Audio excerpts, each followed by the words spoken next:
I guess we wrap this up with, just again saying thanks to all of you for an incredible support of this franchise. We had another banner year from a business standpoint. The attendance numbers terrific, and certainly the Friday nights have sparked bigger crowds for other nights. Lots of folks have turned in to be Griffins fans of this team. Coming out to Griffins games on Fridays. Maybe they hadn't been to many Griffins games, and boy, you come on a Friday night, or for that matter, any other night.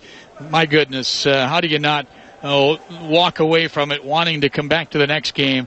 I still claim, and I'm a huge sports fan, love football, love baseball, love golf, you name it, but there is nothing like hockey, and there is nothing like the players who, of all the athletes, are certainly the most enjoyable, I think, and certainly accommodating and approachable from the professional athlete's standpoint. And certainly don't want to demean any of the other sports, because athletes really, most of them are very genuine, very giving, and they understand that they're fortunate to do what they do and make a lot of money doing it. But many of them certainly give a lot of that money back. Hockey players, no exception to that rule, and that's why we get so wrapped up in all of this. For me personally, you pour your heart and soul into it. I think that I wear my emotions on my sleeve. I love my team and have for 34 years. This one might be the most beloved of all.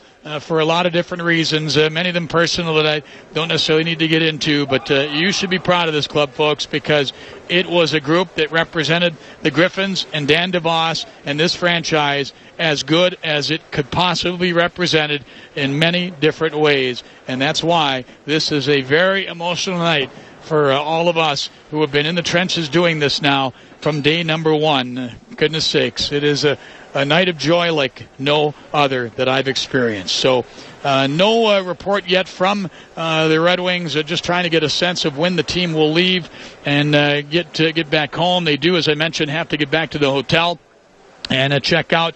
There is a meal for them at the hotel. And then, of course, they will head to the airport and jump on Redbird 3 and have that direct flight back to Grand Rapids. It will be, no doubt, a special time for them. So, and hopefully for you, if we can get the information to you on the website, griffinshockey.com, I would suggest checking that. I'm guessing that that information might be there, but we'll do our best to make sure you're aware, because I'm sure there are a lot of you who would love to get to the airport and welcome this team home.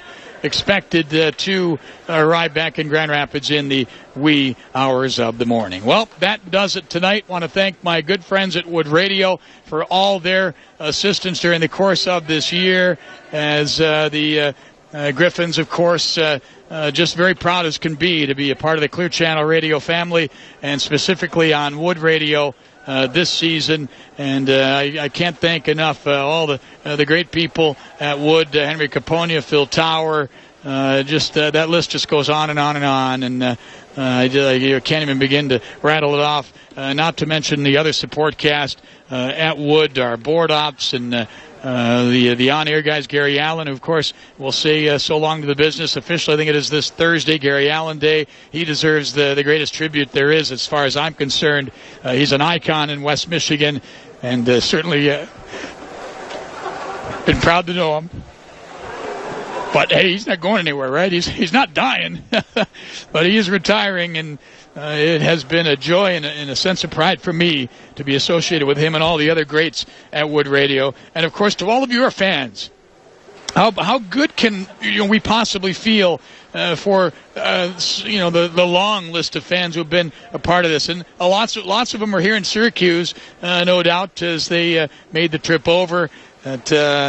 They are going to savor, no question, what they witnessed here tonight. But you'll get a chance, folks, whether it be tonight or tomorrow or the next day. There will be some activity to celebrate this historic moment in Griffins and professional hockey history in Grand Rapids. So that does it here tonight. This season officially done, and what a way to cap it off as your Grand Rapids Griffins are 2013 Calder Cup champions. My thanks to Jeff Dahm on the controls, and to all of you, a very heartfelt thanks for your support of the team and our broadcast all season long. And as I've said every night in signing off, I hope you enjoyed this broadcast. How in heaven's name could you not? Again, the final score tonight in the last game of the 2013 playoffs. The 77th Calder Cup is the Grand Rapids Griffins.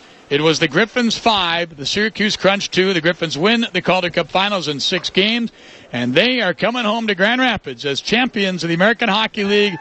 Good night, everybody, from the Onondaga War Memorial in Syracuse, New York, and thanks for your great support of this Griffins team in 2012-13.